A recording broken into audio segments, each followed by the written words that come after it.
In Union Square Friday, which is right in the heart of New York City, by the way. You see this chaotic scene where dozens of people were arrested after an online streamer drew thousands of followers there for a PlayStation 5 giveaway. And you see it in some of the video, people jumping on vehicles, hurling bottles, throwing punches at police officers.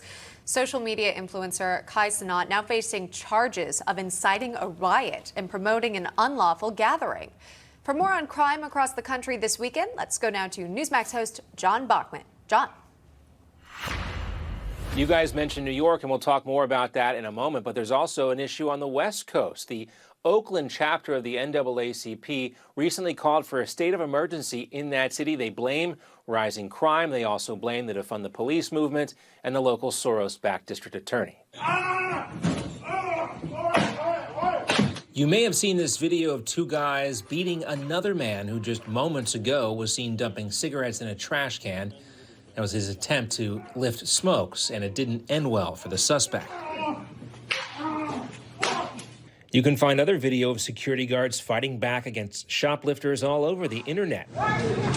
It's as if something has changed. Think back to the public outrage retailer Lululemon faced after they fired 2 employees of an Atlanta store who tried to stop serial shoplifters from striking again. Get out! Home improvement retailer Lowe's reinstated a 68-year-old employee in South Carolina who tried to prevent shoplifting following a similar outcry from the public once that story went viral. It's clear most Americans have had enough of rising crime rates, and that includes some Democrats.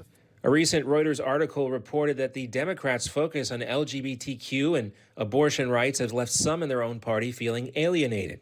And, quote, polls and interviews show younger black voters and black men of all ages are losing their faith in Democrats, Biden, and even perhaps the political process just 3 years after the George Floyd protests.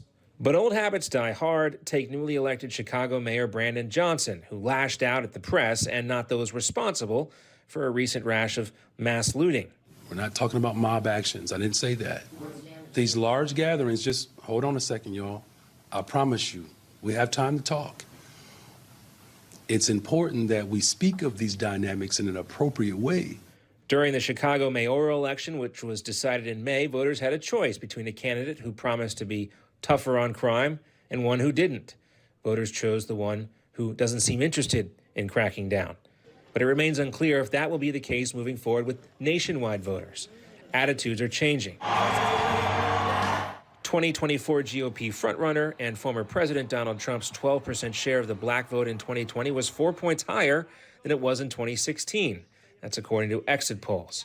And a Reuters Ipsos poll conducted in July found that 18% of black Americans would pick Trump over Biden in a hypothetical matchup right now.